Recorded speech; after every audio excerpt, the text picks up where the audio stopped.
हरिवंश राय बच्चन की एक कविता है, मुझे अभी याद आती है, बहुत प्रसिद्ध कविता है। इस पार प्रभु प्रिय तुम हो मधु है, उस पार न जाने क्या होगा। जगत के इस पार तो बहुत सारे मनोरंजन के साधन हैं, है ना। तुम हो प्रिय मधु है, बहुत इंटरटेनमेंट है। मृत्यु के जीवन के उस पार क्या होगा। तो ये प्रश्न 70 नाक जाने पर लोगों के मन में उठना स्वाभाविक है। मैं भी 75 हो गया हूँ, तो ये प्रश्न उठना तो स्वाभाविक ही है। बच्चन जी को भी ये उठा था उनके उम्र होने पर। तो ये उठता ही है कि उस पार अब क्या है, कैसा जगत है। तो इस जिज्ञासा से मैंने बहुत कुछ पढ़ा है। सबसे अच्छी जो सबसे इसके बारे में वर्णन किया है, जो साधकों के काम की चीज़ है, वो योगानंद जी ने किया है। जो उनकी युक्तेश्वर गिरी से बातचीत हुई है, शरीर छोड़ने के बाद युक्तेश्वर गिरी ने जो उनको कहा है, वो एक इनलाइटेंड व्यक्ति का वक्तव्य है और एक इनलाइटेंड व्यक्ति ने लिखा है उसको। उसमें शुद्धतम वक्तव्य है उस जगत का, हिरण्य लोक का, जहाँ अच्छे लोग जाते हैं, साधक जाते हैं उस लोक का। और उन्होंने और भी संकेत किया है उसके नीचे के लोक का भी, ऊपर के लोक का। तो जिन ऑटोबायोग्राफी होगी तो सबके पास होगी।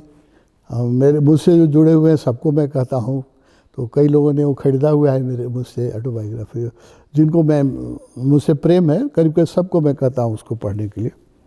तो उसका जो 43 चैप्टर है, जिसमें युक्तेश्वर गिरी शरीर छोड़ने के बाद भी योगानंद जी के साथ कमरे में सशरीर उपस्थित हो जाते हैं और उन्होंने बताया है कि मृत्यु के पार का जगत, उतना ऑथेंटिक वर्णन और कहीं मुझे नहीं मिला है, और उतना सरस और इतना ज्ञानवर्धक, क्योंकि वो एक इनलाइटेंड व्यक्ति का अनुभव है। युक्तेश्वर गिरी इनलाइटेंड थे और योगानंद जी ने लिखा है वो भी इनलाइटेंड थे।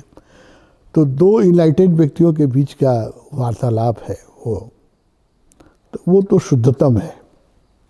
और जो बातें जो हमें वर्ल्ड ऑफ स्पिरिट वर्ल्ड या तिब्बतन बुक ऑफ डेड या और भी जो इस पर अभी सैकड़ों किताबें हैं अदर वर्ल्ड की। अब तो पश्चिमी जगत में भी पैरासाइकोलॉजिस्ट लोग बहुत गहरे हिप्नोसिस में ले जा कर के अपने पेशेंट से पीछे जगत की बात पूछ रहे हैं, बात हो रही है। अब ऑलमोस्ट ये बातें अब मनोवैज्ञानिक लोगों के बीच में, जो पैरासाइकोलॉजी के बारे में थोड़ा जानते हैं, वो लोग तो इसको मान रहे हैं कि पुनर्जन्म होता है और उस जगत के क्या नियम है।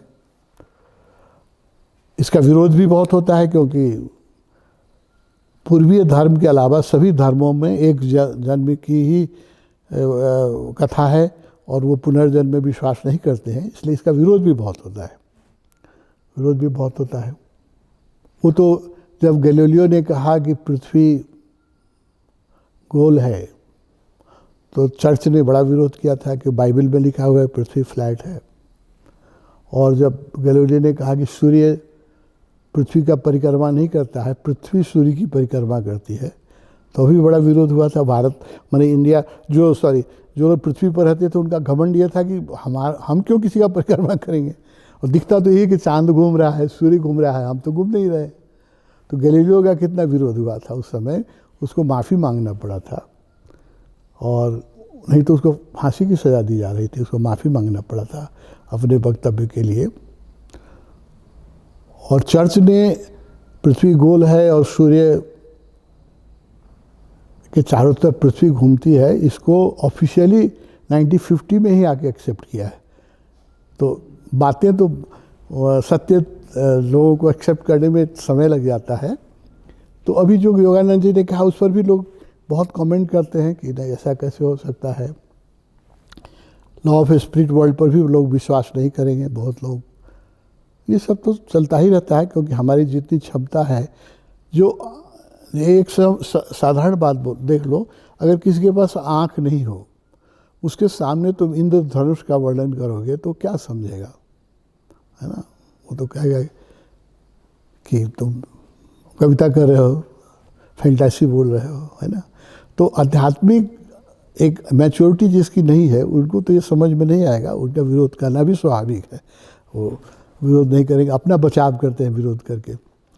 लेकिन ये योगानंद जी की जो 43 चैप्टर है, मैं सब साधक को कहूँगा कि उसको एक बार पढ़ें।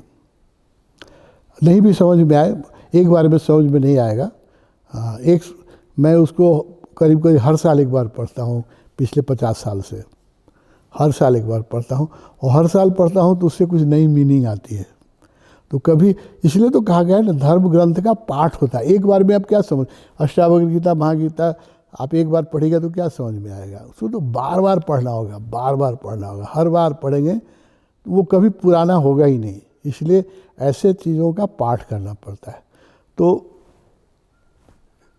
अपने बारे में आज मैं नहीं कहूँगा, मेरे अनुभव तो बहुत छोटे हैं। अभी योगानंद जी का अनुभव जो है, या और जो तिब्बतन बुक ऑफ लेड है, और बहुत सारी किताबें हैं, किताब का नाम मुझे नहीं याद है, 50 किताबें अभी हर साल इस पर बहुत किताबें लिखी जा रही हैं, और वेस्टर्न वर्ल्ड में लिखी जा रही है।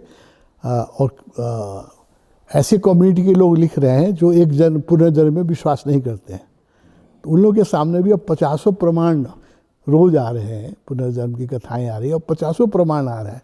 लेकिन अब धार्मिक जो एक धारणा है उसको बदलने में बहुत टाइम लग जाता है। मैंने कहा ना कि पृथ्वी गोल है, इसको मानने में बहुत समय लग गया। तो पुनर्जन्म को मानने में भी पश्चिम जगत को कठिनाई हो रही है, बहुत दिक्कत हो रही है।